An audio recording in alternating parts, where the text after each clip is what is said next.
না ফেরার দেশে চলে গেলেন ফারাক্কার প্রাক্তন বিধায়ক মইনুল হক। রবিবার ভোরে কলকাতার এক বেসরকারি হাসপাতালে শেষ নিঃশ্বাস ত্যাগ করেন তিনি। মৃত্যুকালে তার বয়স হয়েছিল প্রায় 7 দশক। দীর্ঘদিন ধরে অসুস্থ ছিলেন এই প্রবীণ নেতা। কয়েকদিন আগে হৃদরোগে আক্রান্ত হয়ে হাসপাতালে ভর্তি করা হয়েছিল তাকে।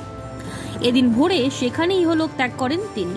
সুনিতা মুর্শিদাবাদের সর্বকালের সেরা এবং ঐতিহাসিক বস্ত্র প্রতিষ্ঠান। বিয়ের কেনাকাটা থেকে শীতের পোশাক, নামি ব্র্যান্ড, সেরা দাম, একটাই নাম সুনিতা। মইনুল হক একসময় কংগ্রেসের হেভি ওয়েট নেতা ছিলেন।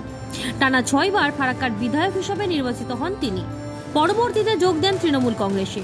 তার প্রয়াণে শোকের ছায়া নেমে এসেছে ফারাক্কা সহ সমগ্র রাজনৈতিক মহলে।